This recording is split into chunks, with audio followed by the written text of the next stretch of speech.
Hello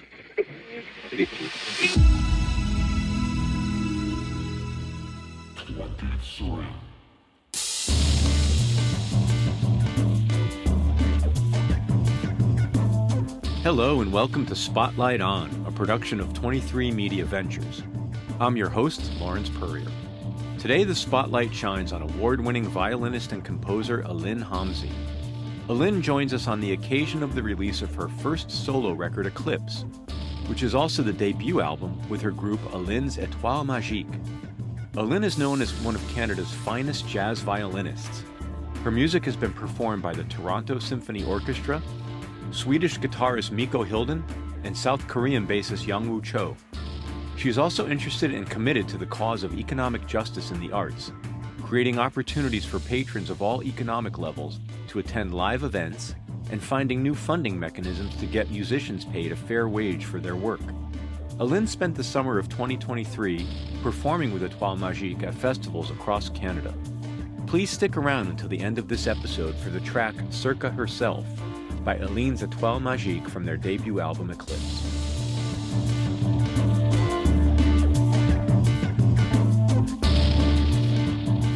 Thank you for making time. It's great to be with you. Thank you for having me. I just did another listen through your new record. It's such an enjoyable journey. It covers a lot of ground, I think, sonically, metaphysically. Yeah. Something that stood out when I was reading some of the material about the record, one of the first things that stood out was a reference to 11 years in the making. Yes. I wonder if you could talk to me a little bit about what that means, both practically, like were you literally working on music for 11 years, and sort of developmentally. I mean, a lot of life and career and artistic development happens in 11 years. And so what's that all about? Okay, I'm going to back up even a little more because it's always been like a goal of mine to have a record out under like my own name, like with my own band as a band leader. So that's where that started 11 years ago. And the idea was percolating in the back of my mind. So I'd always, maybe record myself improvising some things and be like, oh, maybe like this little bit of music could develop into a piece someday to like fit on this record that I'm going to make someday, kind of like in that sense that there are these little incremental developments happening over the past decade. And yeah, like some of those pieces are on the album. Like the first track, Caraway, came from me playing like a just improvised thing and just taking that little da, da, da, da, da, da, da, da, da, and just developing that theme over time. So we were set to record actually in March of 2020. Oh, which, of course. As we all know. Yeah. So that was a further delay. So we were ready by then, but then of course we couldn't be in person and all this stuff. That was actually, again, kind of another chance to even dig in further into the music and further develop some of those pieces and really think about what do I want to say. I guess in 2020, I was just 30. So I was like, okay, I'm in my 30s now. I think I have this life experience and enough experience also as a musician, as a side person to really know what's going on in the music community. And I'm actually ready to like say what I need to say. Was there an element of permissioning yourself, or was it literally just having the internal feeling of, okay, now's the time? Okay, we're really lucky in Canada because we have a lot of really great funding opportunities through our government. And I had gotten a grant to make a recording. So there was an impetus from that side of things that is like commissioning me to make this record. And so that was also like another kind of push that with the deadlines and everything. I mean, obviously the pandemic changed that as well, but to get things going and get things into motion. Did you toy around at all with remote collaboration during the pandemic? I know you did some filmmaking, but did you work on music with other people during the pandemic? Mm-hmm. Yeah, absolutely. And actually on the record, so there's a guest, João, who plays accordion. He recorded everything remotely from Portugal. Oh, wow. So yes, it did allow for those kinds of collaborations. And I think actually the pandemic was good in that sense to meet people and collaborate with people who aren't in your immediate geographical community. Yeah, lots of interesting opportunities came from that, which is again kind of a blessing in disguise. Have you at this point met everyone in person who's on your record? No, I still haven't met as well. That's incredible. I know. And it's so funny because he's constantly touring and he was set to come and play a show in Toronto with this great Portuguese singer that he plays with regularly. And this was like one of the many waves of the pandemic and then kept getting canceled and delayed. And so I never got to meet him, although we did have plans to meet. So I'm actually hoping that we'll go to Portugal and play this music because the drummer on the album, Marito, is from Portugal. And at some point, I hope we'll make it there and play with Joao. Yeah, I would say the time to go to Portugal from Canada is pretty much like October to May. Yeah, yeah, exactly. If I understand correctly, you've been gigging though throughout the summer and you've been performing this material in particular?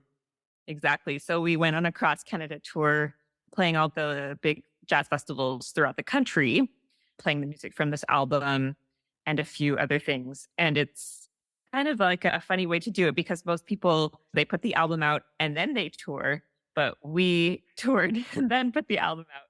So slightly unconventional, perhaps, but I think it was really good for us as a band to get to play together a bunch and to introduce people to our music too and create a little bit of buzz before the album's out. And because now the album's out, I'm okay, on to the next project. What do I want to do next? What, if anything, could you say that you learned about the compositions from performing them live? Have they opened up differently or have they surprised you in any way? Absolutely. So there's one cover on the album, which is Segment by Charlie Parker. Which I love. Yeah, thank you. That one's arranged by the vibraphonist in the group, Michael Davidson. And that one has, for some reason, transformed and it's always so different when we play it live. And I think it just stems from everybody in the band being so open and being so like intuitive in their listening and just having this approach to the music that is creative. And the best way I can describe what happens is sometimes there's like these tempo shifts and these feel shifts. The piece just takes off and it's, like I said, just different every time we perform it. That's exciting. And Very similarly, exciting. what, if anything, are you learning about your musical comrades?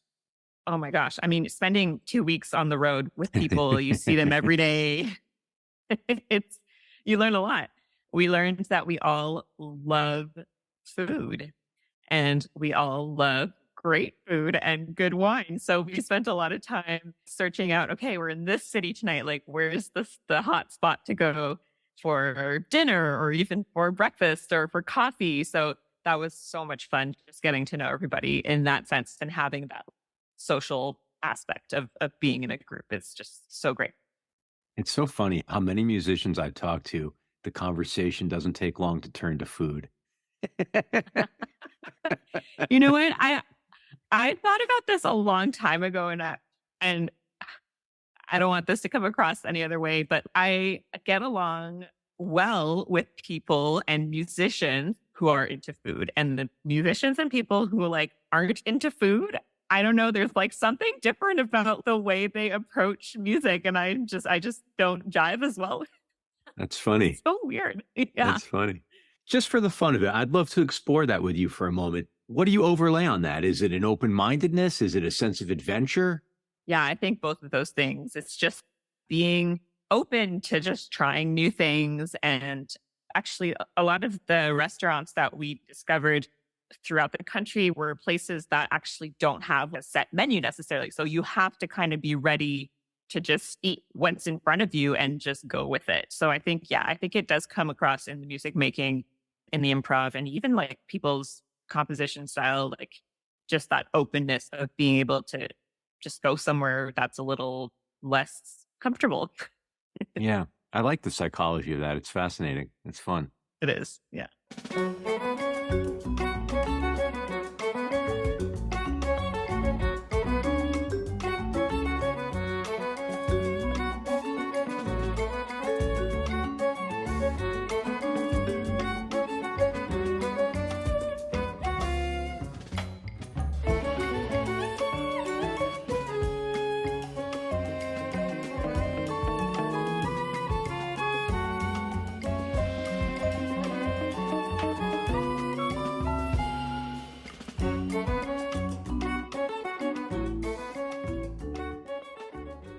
Another theme that I'm curious about is sort of the notion, and it comes up repeatedly in some of the material about the record, is the idea of musical universe or creating a almost sense of place with the music.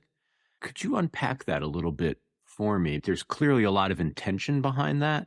I would love to understand a little bit about what you were going for there. Because this was so long in the making, I think the intention happened in the later stages when I had assembled the pieces that were going to be on this album and like the titles and everything of each of the pieces.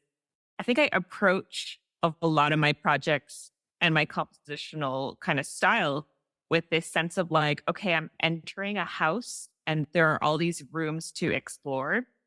And each room might have a different character, different wallpaper, different paint color, different style of furniture. I really go deep in exploring each characteristic of all these different rooms. So for me, putting an album together, but even a composition together, I use that approach. And sometimes, on a smaller scale, a composition might just be like one room, but a composition might be like several rooms in this house that I'm imagining in my mind. But more in this space kind of theme, it's almost like its own little universe, right? With its own solar system. And each planet is like a room in the sense that like each planet has its own little character and its own color or heat or cold or whatever it is that planet is doing. What function does that sort of attitude play for you? Is it a framing device? Is it a way to not have being overwhelmed by limitless possibilities? What is that? What does that do for you as an artist? I love the idea of limitless possibilities. I'm like, oh yeah, give them all to me. So I think it does help me contain a sense of, like you were saying, like a sense of place or like a universe that I can work within. I don't know if the album is perceived as, what do you call it? Like a concept album, but it is in the sense that every piece does belong to one place, if that makes sense. Yeah, I think it does help me keep things contained to a certain extent. It's very interesting that you bring up the notion of a concept album because my listeners will be familiar with this theme from other instrumental artists I've spoken with, some of whom utilize an intentional sort of conceptual framework or even a narrative framework, I think as a way to provide a lot of the same sort of scaffolding that I think you're referring to for composition or to as an organizing principle maybe. And along those lines, something that comes up a lot that I love to ask instrumental artists is what role do the song titles play? And at what point in the process do the song titles come up? And before I let you answer, I'll say I've heard things on a spectrum from some people start with a song title and they actually compose to the narrative that implies for them. And other people are very dismissive of the song titles, almost to the point of like, yeah, these are funny things to call the songs, or they're somewhat evocative, but they don't mean that much. And I wonder where you sit on that. For me, it's a mix of both of those things. I think for some of the pieces, like for example, caraway, I was in Montreal eating a bagel that was covered in caraway seeds. I was like, oh my God, this is so delicious. I just went home and that was the name of the piece. And then some of them, I do write like the title first on the page. And then I guess I use it as inspiration to just keep focused in a theme. Sometimes those titles stick and sometimes they actually change because by the end of the composition, I'm like, you know what? This isn't really conveying what I originally titled it as, but it's actually giving me this idea of this other thing, which then I'll title it that. And then, yeah, it ranges actually from piece to piece. And I do tend, I think, though, to title things first and then think of where that's going, but they do often change. So it's hard to answer a question because a lot of people are like, oh, like what influenced this piece and this title? And it's like, yeah, sometimes you're right. You just don't necessarily give it that much thought, or it just happens and that's just what it ends up being called. If I may, I'd love to ask where the line aliens are pieces of wind came from, because it's very beautiful and evocative, and I'm curious about that. And the song, and it fits the music, obviously. It came from the idea of watching, there's the show Ancient Aliens on TV. I sometimes watch, oftentimes in hotel rooms when there's nothing else good on. Just noticing how much aliens are portrayed as almost human like, with eyes and a mouth and a nose and arms and hands. And a lot of the times they're green or, like just thinking about the way that the media conveys this idea of how the extraterrestrial life might look like. I'm just like, no, no, no, no, no. We have no idea what this other thing might be or look like. And our brains don't even have the capacity to be able to see them if they're around, or just really going into the extreme of we just don't have the capacity to imagine what another life form might look like from a completely different universe. So this is one possibility. Yeah. This is one possibility. And the thing is wind. You can't see wind. So yeah. Along those lines, or adjacent to those lines, if I'm understanding correctly, there are these themes of this interplay of inner and outer space across the record, and the exploration of both. And I wonder, beyond the music itself, are you comfortable articulating at all what you're playing with these themes has to say about your cosmology or your worldview? Are these things you're wrestling with, or do you have a coherent cosmology for yourself? I don't know if it's coherent, but it's that's not for me to judge. No, it's something I think about a lot, but it's not something that I've done a ton of research on. But I am very interested in planets, and furthermore, like interested in sea life and like what's under in our oceans that we haven't really explored much yet. So just that idea of the unknown, and for me, just like exploring different elements of our planet, but also beyond our planet. It's just a curiosity for me. It's not that much deeper. It's just a little something that I'm interested in. And hopefully I'm not belaboring this point, but could you talk a little bit about how that all then fits into the ensemble name? Mm-hmm. Yeah. Étoile magique, it means magic star. And I think for me, it's like the idea of the magical part of it is like this, maybe this innocence or this ignorance almost of my understanding of what is in space, and like all the different planets and asteroids and all these things. To me, it's so magical in the sense that I don't have this deep, deep knowledge, scientific knowledge about all that stuff. So it all seems very magical. And stars, we look at stars and they sparkle, and it's, to me, again, just so magical. But it's also very scientific. That's why I like those two words together. And it happens to be a mathematical equation as well. That's just accidental, but I liked that it was that because it just gave a little extra meaning to the name. And I'm not going to do a great job of explaining it, but it has something to do. It has to be a 5-pointed star, and you assign numbers to each of the lines. And when you add them up, they always have the same sum.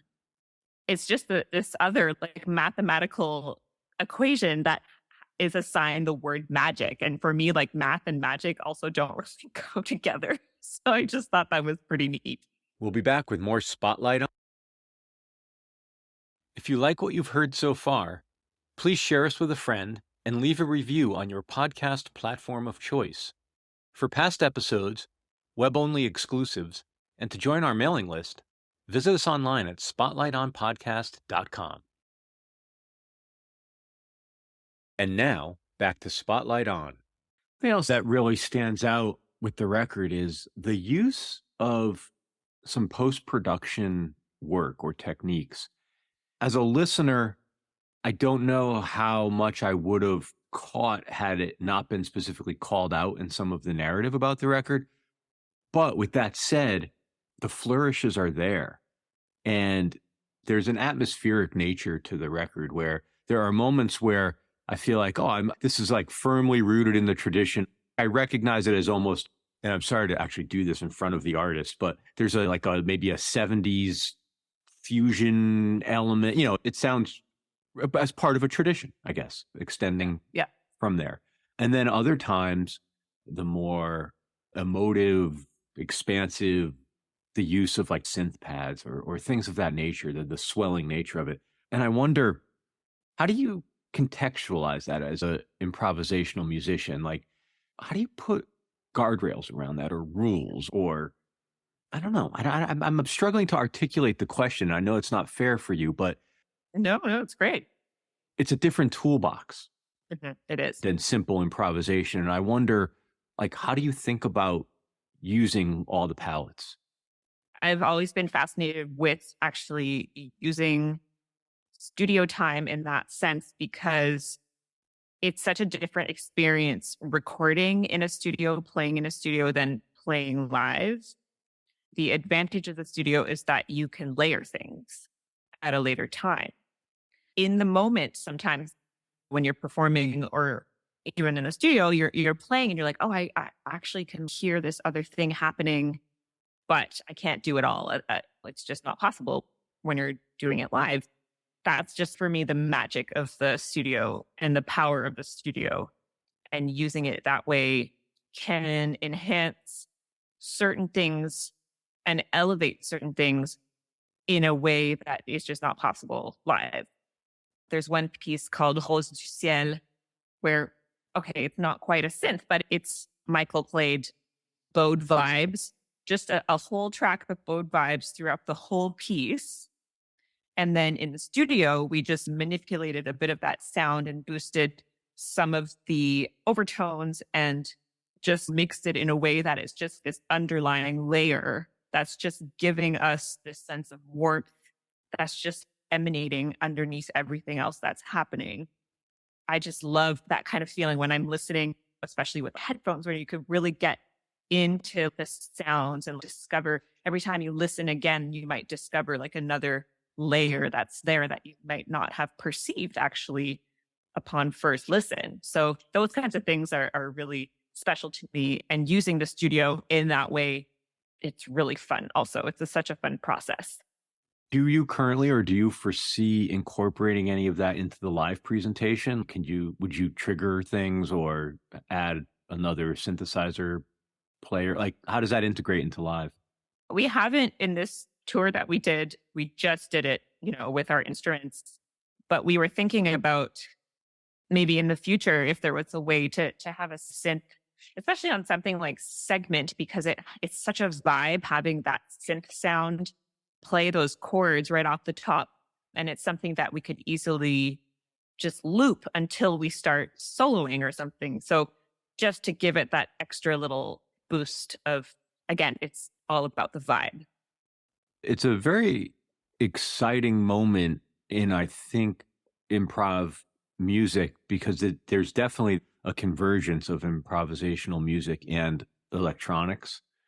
There's no real points for being a purist at this point, and there's so much interesting sonic possibility if you're willing to incorporate some of that.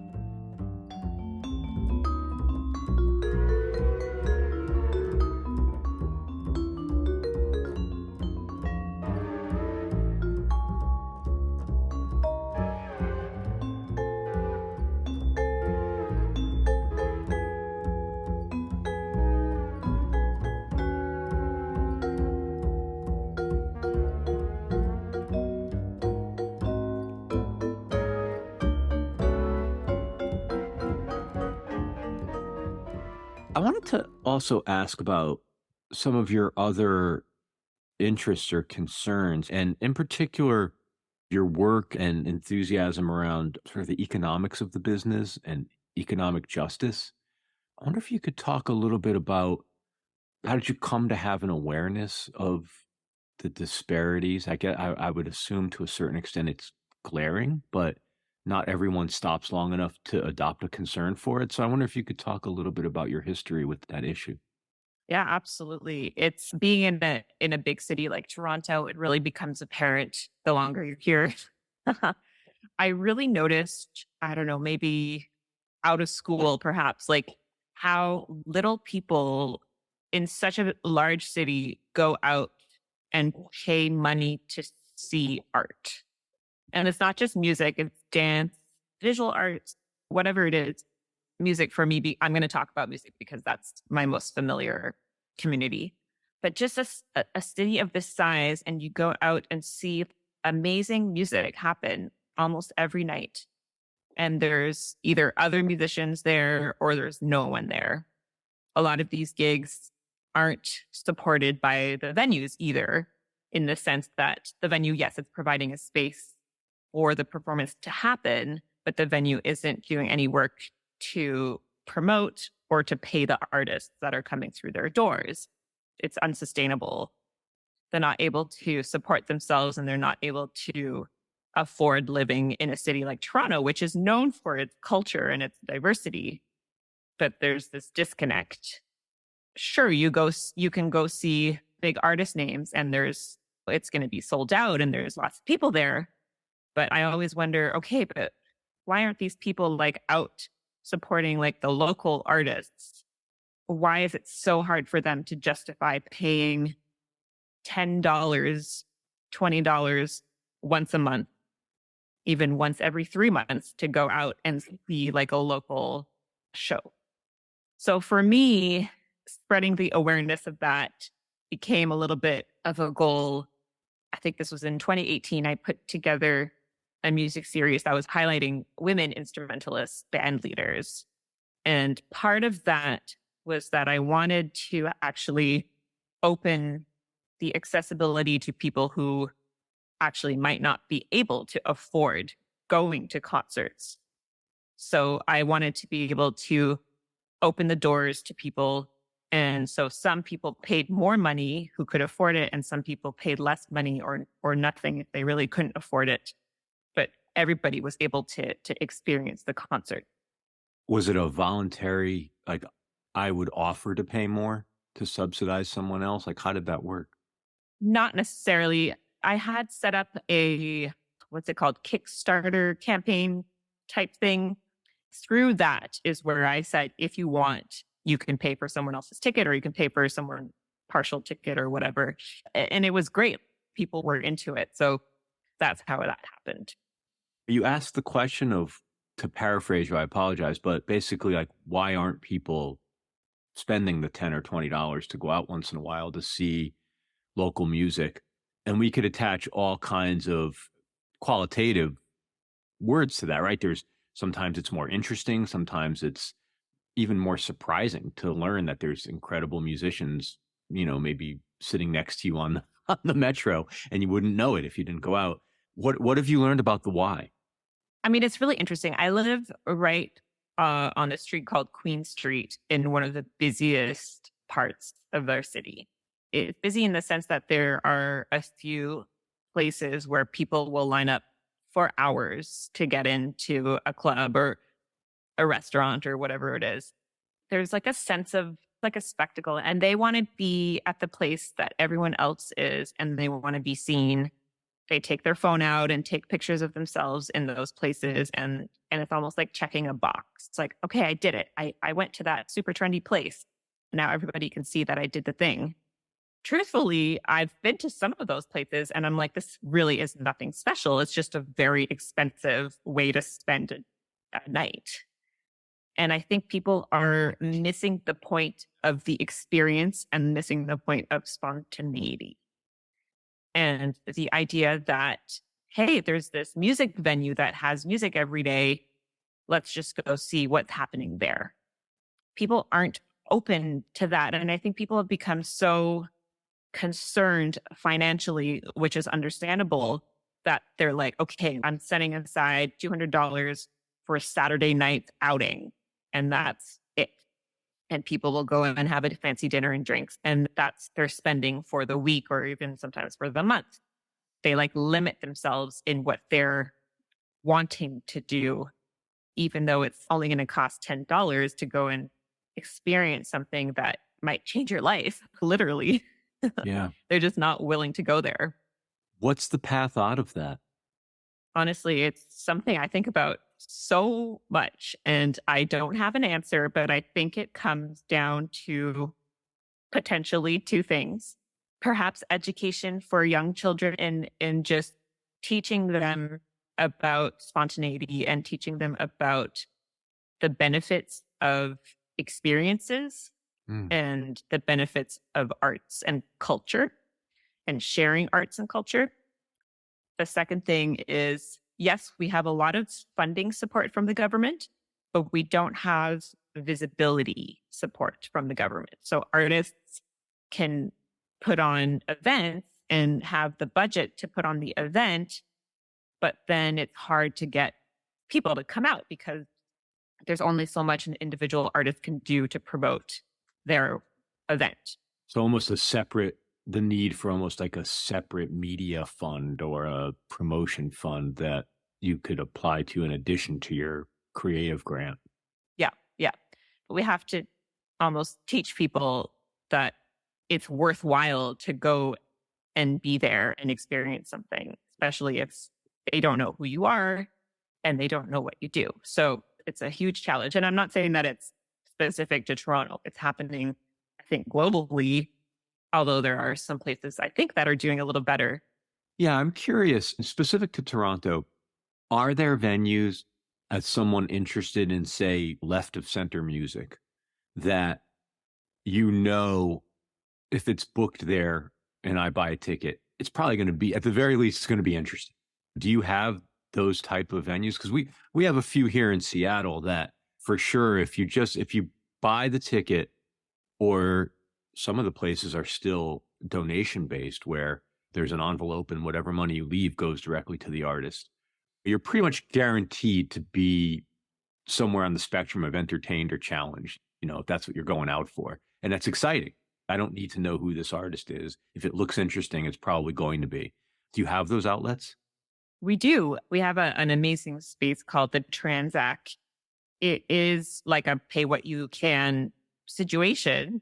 I spend a lot of time there because I'm interested in seeing what people are doing, and it's multi-generational. Like sometimes it's people who are still studying, and sometimes it's veterans, and a super broad range of experiences that you can get when you go to the Transac. And it's really hit or miss in terms of audience. So it's a challenge to get people to think that it's okay to go and spend time in a place that's presenting something, and to be okay with an experience that, like you said, sometimes it's going to be perhaps uncomfortable because you don't know what you're stepping into. And I've been in that situation a few times where I've been like, you know what, this really isn't my cup of tea, but I'm so glad I'm here because I'm learning about myself and I'm learning about what people are doing around in this community. Yeah, I find that sometimes it's enough to say, well, that was interesting. Like, it was a good use of 90 minutes. I'm happy that this person gets to do that thing. It's not something I want all the time, but like, hats off to them. And they need to be enabled to do that. Yeah. Exactly. Because artists, we need those spaces to be able to progress, right? And we need those spaces in order to develop. So it's so important. And obviously, like you're doing this of your own willingness of craving perhaps these experiences of going out and seeing that, and not necessarily passing judgment, but being like, that was interesting, but maybe I don't need to see that again. But just by you being there as an audience, or me being there as an audience and experiencing what that person is presenting, it just allows the scene to function and to thrive and to continue, and people to try things out, which is so important. I think one of the beautiful things about music is also something that also makes the sort of experiencing it as an unknown or unfamiliar music makes it a challenge, which is if you were to go to, say, an art walk or a gallery or whatever it was, and it was free and you were just walking around and looking at art, it wouldn't bother you if you didn't like the art or if it didn't resonate for you. You'd say, all right, well, that's cool. Like, whatever. And it would be fine. But if you go somewhere and see music, even if it's free and you don't like it, you leave with a different, I mean, not obviously, I'm painting with a broad brush, but I know I've had that experience, and I know I've witnessed that experience of people almost being like offended by not It's liking true. music in a way that other art doesn't. It rolls off you. And I don't know if it's part of the sensory sort of overload of music or people's expectation, but it's an interesting differentiator how people do have a different experience of music than they do other arts. It's so true. And it's something that I haven't actually thought that much about, but you make such a good point. And it's interesting because I'm thinking about the museums here that are available in Toronto, and there's like a free night and it's always packed with people, that people are so excited. I don't know if it's because it's free or because it's the museum. It's something to do. And you're right. You can walk in and walk out and not be that affected by it. But for some reason, going to see music and really disliking what you're hearing, it stays with you longer. It's like Like you get I think mad. you're right. Yeah. I think it's a more full body experience or something. Yeah. Honestly, I can think of shows that I saw. And I'm dating myself here, but I can think of shows I saw in the 1980s that I'm still mad about. Well, I mean, it's good that like you're never going to forget those experiences. So maybe there's some positivity in there. I don't know, somewhere. I'm just spoiled. I want to know what it was. Well, I'm embarrassed to maybe off mic.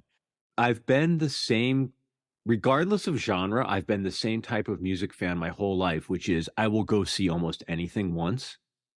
Again, even if I don't love the music, I'm curious about what the artist is how it's going to be presented and like how it might be different. That sets you up sometimes. First of all, it sets you up for amazing discovery, but it also sets you up for like, it's not better than I thought. Yeah, that's very true. But that's okay, you know.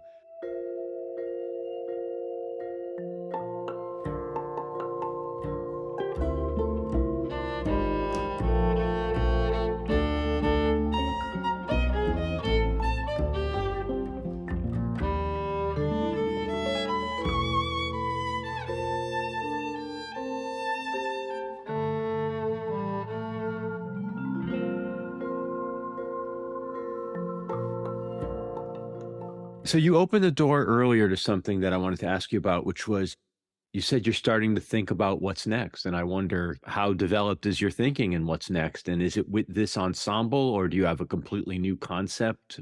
Is this ensemble your main creative outlet now? What's going on now? Definitely want to continue writing for this ensemble and develop some more ensemble stuff. I'm hoping to get more of the people in the band to write music for it as well. But currently, I'm actually working on something different, which is a songwriting project of both French and English songs, just delving into more of my family roots, I suppose. My mom is from Quebec, and just learning more about my cultural background. I was very lucky to get an artist residency in Georgia near Atlanta called the Cambridge Art Center and spent some time there about a year ago. And that's where I discovered this thrill of writing words and music and putting them together. And that's kind of where that started. Yeah, I'm looking forward to continuing on that. Atlanta's such a vibrant town. It's really incredible. I was just there a few weeks ago and I hadn't been in a long time. And it's a wonderful place. It's a very special place. It's very interesting. I didn't get to spend very much time in the city, but it was so interesting talking to people about going there and people being one or the other, like Atlanta's a terrible place. Don't spend any time there. It's dangerous. It's whatever. And then on the other side, people being like, it's such a vibrant place. You have to spend time there. Like it was so funny just in retrospect, thinking about it, just how divided it seems people are about the city. It's fascinating. It reminded me a little bit. I was also recently in Washington, D.C., and both places gave me the feeling of being in an environment where, you know, and in America, it's a complex discussion, but both of those cities have a wonderful feeling of Black culture and Yeah. Black entrepreneurship and just a vibrancy of the Black community that, quite honestly, I don't see a lot as a Northerner.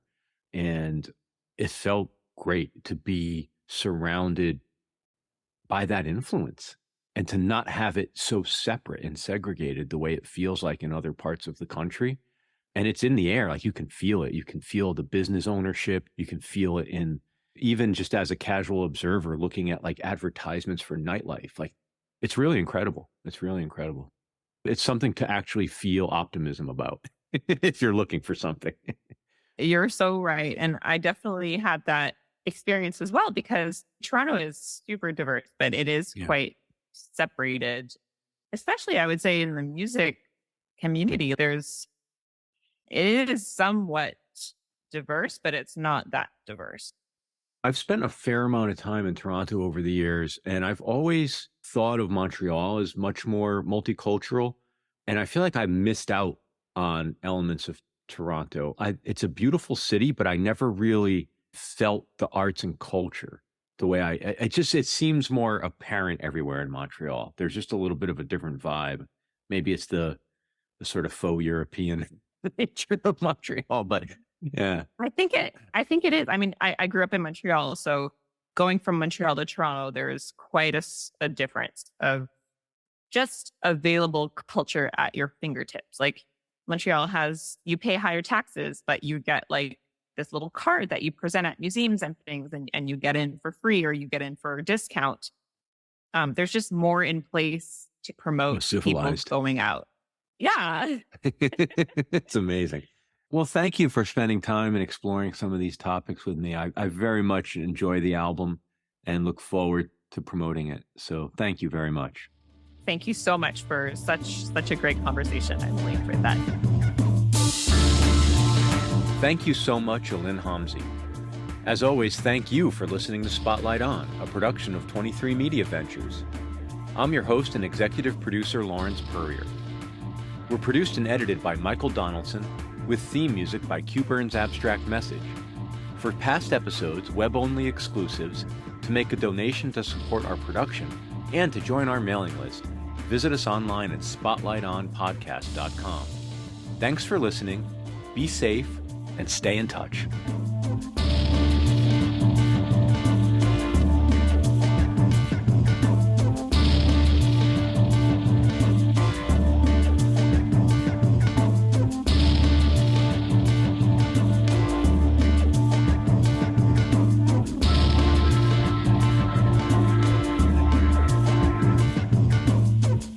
Now stick around for the track Circa Herself by Aline's Étoile Magique from their debut album, Éclipse.